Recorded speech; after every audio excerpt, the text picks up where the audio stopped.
An Occurrence at Owl Creek Bridge by Ambrose Bierce. Chapter 1.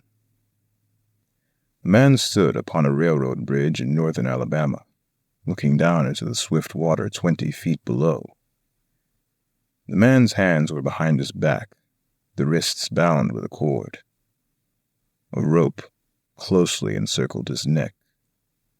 It was attached to a stout cross timber above his head, and the slack fell to the level of his knees. Some loose boards laid upon the ties supporting the rails of the railway supplied a footing for him and his executioners, 2 private soldiers of the Federal Army, directed by a sergeant who in civil life may have been a deputy sheriff. In a short remove upon the same temporary platform was an officer in the uniform of his rank, armed. He was a captain. A sentinel at each end of the bridge stood with his rifle in the position known as supports, that is to say, vertical in front of the left shoulder, the hammer resting upon the forearm thrown straight across the chest. A formal and unnatural position, enforcing an erect carriage of the body. It did not appear to be the duty of these 2 men to know what was occurring at the center of the bridge. They merely blockaded the 2 ends of the footplanking that traversed it. Beyond one of the sentinels, nobody was in sight. The railroad ran straight away into a forest for 100 yards, then, curving, was lost to view. Doubtless there was an outpost farther along. The other bank of the stream was open ground, a gentle slope, topped with a stockade of vertical tree trunks, loopholed for rifles, with a single embrasure through which protruded the muzzle of a brass cannon, commanding the bridge. Midway up the slope between the bridge and fort were the spectators, a single company of infantry in line, at parade rest, the butts of their rifles on the ground, the barrels inclining slightly backward against the right shoulder, the hands crossed upon the stock. A lieutenant stood at the right of the line, the point of his sword upon the ground, his left hand resting upon his right. Excepting the group of 4 at the center of the bridge, not a man moved. The company faced the bridge, staring stonily, motionless. The sentinels, facing the banks of the stream, might have been statues to adorn the bridge. The captain stood with folded arms, silent, observing the work of his subordinates, but making no sign. Death is a dignitary, who when he comes announced is to be received with formal manifestations of respect, even by those most familiar with him. In the code of military etiquette, silence and fixity are forms of deference. The man who was engaged in being hanged was apparently about 35 years of age. He was a civilian, if one might judge from his habit, which was that of a planter. His features were good, a straight nose, firm mouth, broad forehead, from which his long, dark hair was combed straight back, falling behind his ears to the collar of his well-fitting frock coat. He wore a mustache and pointed beard, but no whiskers. His eyes were large and dark gray, and had a kindly expression, which one would hardly have guessed in one whose neck was in the hemp. Evidently this was no vulgar assassin. The liberal military code makes provision for hanging many kinds of persons, and gentlemen are not excluded. The preparations being complete, the 2 private soldiers stepped aside, and each drew away the plank upon which he had been standing. The sergeant turned to the captain, saluted, and placed himself immediately behind that officer, who in turn moved apart 1 pace. These movements left the condemned man and the sergeant standing on the 2 ends of the same plank, which spanned 3 of the cross ties of the bridge. The end upon which the civilian stood almost, but not quite, reached a 4th. This plank had been held in place by the weight of the captain. It was now held by that of the sergeant.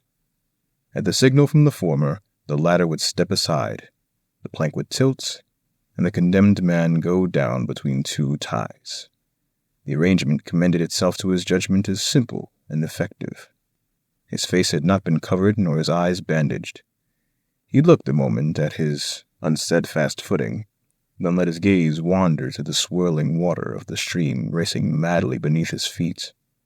A piece of dancing driftwood caught his attention, and his eyes followed it down the current. How slowly it appeared to move. What a sluggish stream! He closed his eyes in order to fix his last thoughts upon his wife and children. The water touched to gold by the early sun, the brooding mists under the banks at some distance down the stream, the fort, the soldiers, the piece of drift. All had distracted him. And now he became conscious of a new disturbance. Striking through the thought of his dear ones was sound which he could neither ignore nor understand.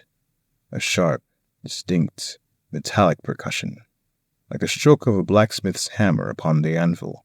It had the same ringing quality. He wondered what it was, and whether immeasurably distant or nearby. It seemed both.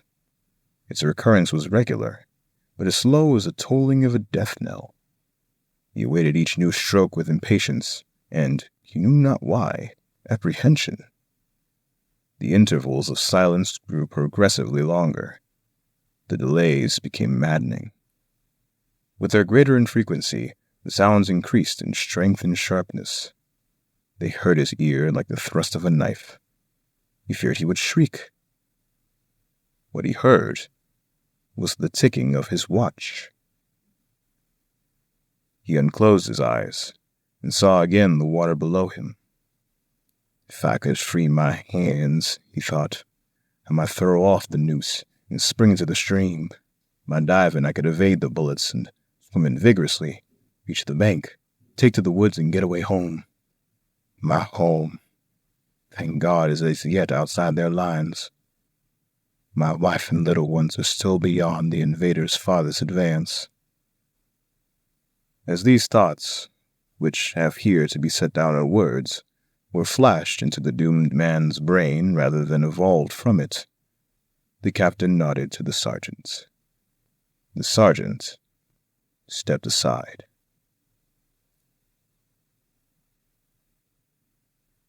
Chapter 2.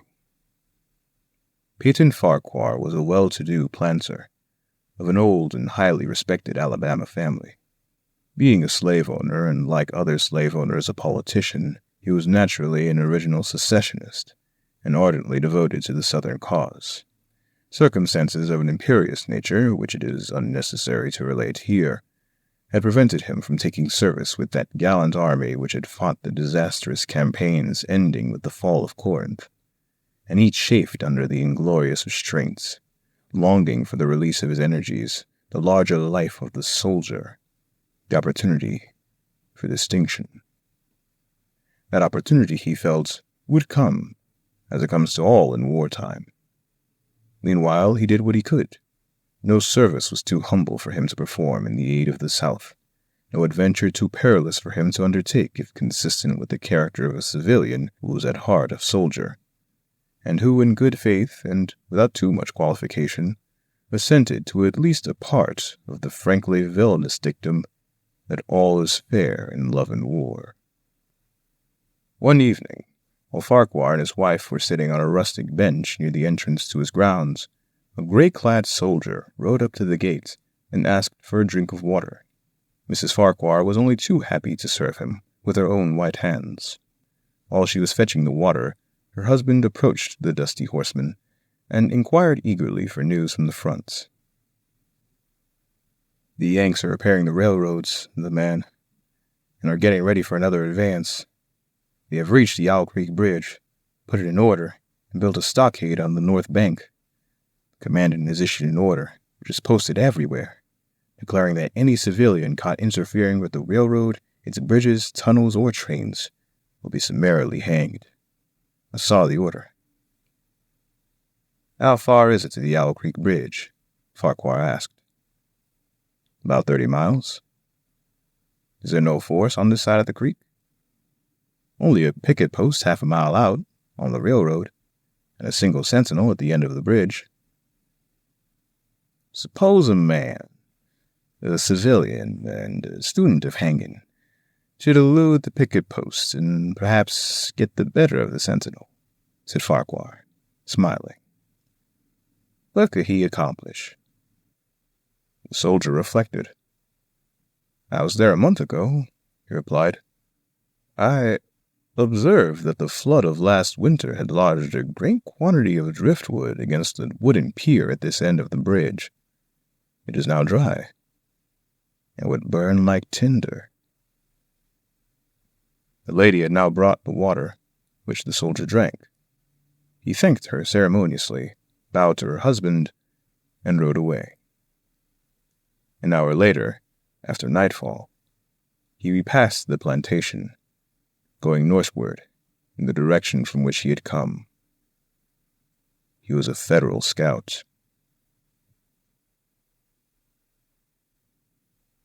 Chapter 3. As Peyton Farquhar fell straight downward through the bridge, he lost consciousness, and was as one already dead. From this state he was awakened, ages later it seemed to him, by the pain of a sharp pressure upon his throat, followed by a sense of suffocation. Keen, poignant agonies seemed to shoot from his neck downward through every fiber of his body and limbs. These pains appeared to flash along well-defined lines of ramification, and to beat with an inconceivably rapid periodicity. They seemed like streams of pulsating fire, heating him to an intolerable temperature. As to his head, he was conscious of nothing but a feeling of fullness, of congestion. These sensations were unaccompanied by thought. The intellectual part of his nature was already effaced. He had power only to feel, and feeling is torment. He was conscious of motion. Encompassed in a luminous cloud of which he was now merely the fiery heart, without material substance, he swung through unthinkable arcs of oscillation like a vast pendulum. Then, all at once, with terrible suddenness, the light about him shot upward with the noise of a loud splash. A frightful roaring was in his ears, and all was cold and dark. The power of thought was restored. He knew that the rope had broken, and he had fallen into the stream. There was no additional strangulation. The noose about his neck was already suffocating him, and kept the water from his lungs. To die of hanging at the bottom of a river. The idea seemed to him ridiculous. He opened his eyes in the darkness and saw above him a gleam of light. But how distant, how inaccessible.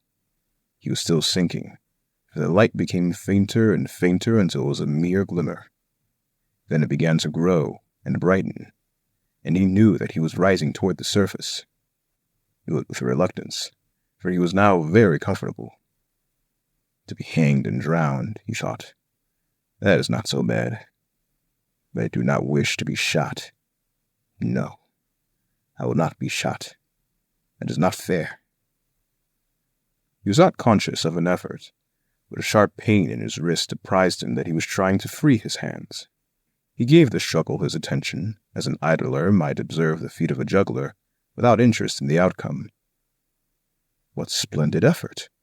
What magnificent, what superhuman strength! That was a fine endeavor. Bravo! The cord fell away. His arms parted and floated upward, the hands dimly seen on each side in the growing light. He watched them, with a new interest as first one and then the other pounced upon the noose at his neck. They tore it away and thrust it fiercely aside, its undulations resembling those of a water snake. "Put it back! Put it back!" He thought he shouted these words to his hands, for the undoing of the noose had been succeeded by the direst pang that he had yet experienced. His neck ached horribly. His brain was on fire. His heart, which had been fluttering faintly, gave a great leap, trying to force itself out at his mouth. His whole body was racked and wrenched with an insupportable anguish. But his disobedient hands gave no heed to the command. They beat the water vigorously, with quick downward strokes, forcing him to the surface. He felt his head emerge. His eyes were blinded by the sunlight. His chest expanded convulsively. With a supreme and crowning agony, his lungs engulfed a great draught of air, which suddenly he expelled in a shriek. He was now in full possession of his physical senses. They were, indeed, preternaturally keen and alert. Something in the awful disturbance of his organic system had so exalted and refined them that they made record of things never before perceived. He felt the ripples upon his face and heard their separate sounds as they struck. He looked at the forest on the bank of the stream, saw the individual trees, the leaves and the veining of each leaf. He saw the very insects upon them, the locusts, the brilliant-bodied flies, the gray spiders stretching their webs from twig to twig. He noted the prismatic colors in all the dewdrops upon a million blades of grass, the humming of the gnats that danced above the eddies of the stream, the beating of the dragonfly's wings, the strokes of the water spider's legs, like oars which had lifted their boat. All these made audible music. A fish slid along beneath his eyes, and he heard the rush of its body parting the water. He had come to the surface facing down the stream. In a moment, the visible world seemed to wheel slowly round, himself the pivotal point, and he saw the bridge, the fort, the soldiers upon the bridge, the captain, the sergeant, the two privates as executioners. They were in silhouette against the blue sky. He shouted and gesticulated, pointing at him. The captain had drawn his pistol and did not fire. The others were unarmed. Their movements were grotesque and horrible, their forms gigantic. Suddenly he heard a sharp report, and something struck the water smartly within a few inches of his head, spattering his face with spray. He heard a second report, and saw one of the sentinels with his rifle at his shoulder, a light cloud of blue smoke rising from the muzzle. The man in the water saw the eye of the man on the bridge, gazing into his own through the sights of the rifle. He observed that it was a gray eye, and remembered having read that gray eyes were keenest, and that all famous marksmen had them. Nevertheless, this one had missed. A counter-swirl had caught Farquhar and turned him half round. He was again looking at the forest on the bank opposite the fort. The sound of a clear, high voice in a monotonous sing-song now rang out behind him, and came across the water with a distinctness that pierced and subdued all other sounds, even the beating of the ripples in his ears. Although no soldier, he had frequented camps enough to know the dread significance of that deliberate, drawling, aspirated chant. The lieutenant on shore was taking a part in the morning's work. How coldly and pitilessly, with what even, calm intonation, presaging and enforcing tranquility in the men, with what accurately measured interval, fell those cruel words. "Company! Attention! Shoulder arms! Ready! Aim! Fire!" Farquhar dived as deeply as he could. The water roared in his ears like the voice of Niagara, yet he heard the dull thunder of the volley and, rising again toward the surface, met shining bits of metal, singularly flattened, oscillating slowly downward. Some of them touched him on the face and hands, then fell away, continuing their descent. One lodged between his collar and neck. It was uncomfortably warm, and he snatched it out. As he rose to the surface, gasping for breath, he saw that he had been a long time under water. He was perceptibly farther downstream, nearer to safety. The soldiers had almost finished reloading. The metal ramrods flashed all at once in the sunshine as they were drawn from the barrels, turned in the air, and thrust into their sockets. The two sentinels fired again, independently and ineffectually. The hunted man saw this all over his shoulder. He was now swimming vigorously with the current. His brain was as energetic as his arms and legs. He thought with the rapidity of lightning. The officer, he reasoned, will not make that martinet's error a second time. It is as easy to dodge a volley as a single shot. He has probably already given the command to fire at will. God help me, I cannot dodge them all. An appalling splash within 2 yards of him was followed by a loud, rushing sound, diminuendo, which seemed to travel back through the air to the fort, and died in an explosion which stirred the very river to its deeps. A rising sheet of water curved over him, fell down upon him, blinded him, strangled him. The cannon had taken a hand in the game. As he shook his hand free from the commotion of the smitten water, he heard the deflected shot humming through the air ahead, and in an instant it was cracking and smashing the branches in the forest beyond. They will not do that again, he thought. The next time they will use a charge of grape. I must keep my eye upon the gun. The smoke will apprise me. The report arrives too late. It lags behind the missile. That is a good gun. Suddenly, he felt himself whirled round and round, spinning like a top. The water, the banks, the forest, the now distant bridge, fort, and men, all were commingled and blurred. Objects were represented by their colors only, circular, horizontal streaks of color. That was all he saw. He had been caught in a vortex, and was being whirled on with a velocity of advance and gyration that made him giddy and sick. In a few moments he was flung upon the gravel at the foot of the left bank of the stream. The southern bank. And behind a projecting point which concealed him from his enemies. The sudden arrest of his motion, the abrasion of one of his hands on the gravel, restored him, and he wept with delight. He dug his fingers into the sand, threw it over himself in handfuls, and audibly blessed it. It looked like diamonds, rubies, emeralds. He could think of nothing beautiful which it did not resemble.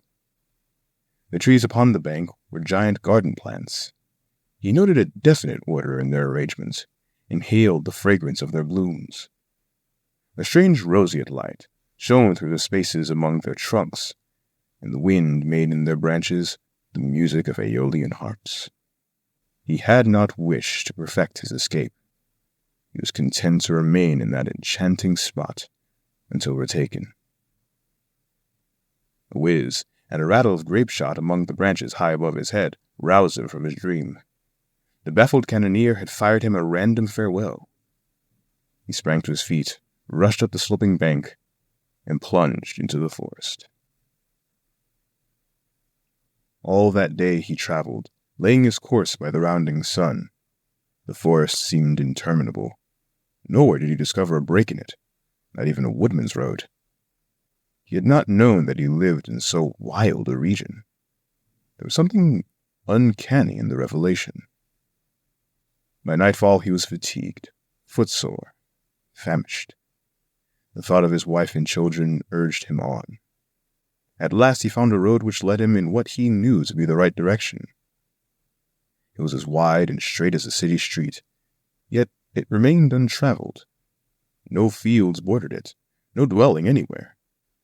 Not so much as the barking of a dog suggested human habitation. The black bodies of the trees formed a straight wall on both sides, terminating on the horizon in a point, like a diagram in a lesson in perspective. Overhead, as he looked up through this rift in the wood, shone great golden stars, looking unfamiliar, and grouped in strange constellations. He was sure they were arranged in some order which had a secret and malign significance. The wood on either side was full of singular noises, among which, once, twice, and again, he distinctly heard whispers in an unknown tongue. His neck was in pain, and lifting his hand to it, found it horribly swollen. He knew that it had a circle of black where the rope had bruised it. His eyes felt congested. He could no longer close them. His tongue was swollen with thirst.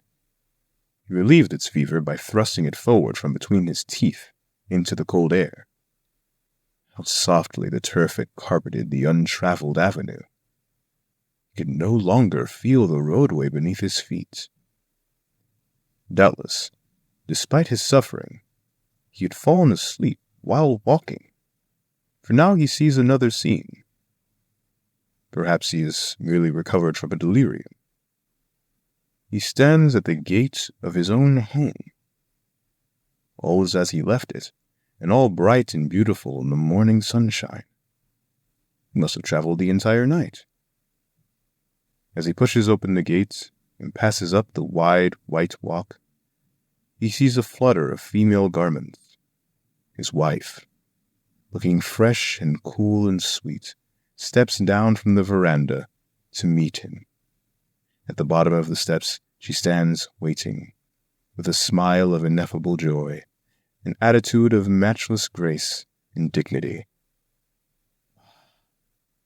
How beautiful she is! He springs forward with extended arms. As he is about to clasp her, he feels a stunning blow upon the back of the neck. A blinding white light blazes all about him with a sound like the shock of a cannon. Then all is darkness and silence. Peyton Farquhar was dead. His body, with a broken neck, swung gently from side to side beneath the timbers of the Owl Creek Bridge.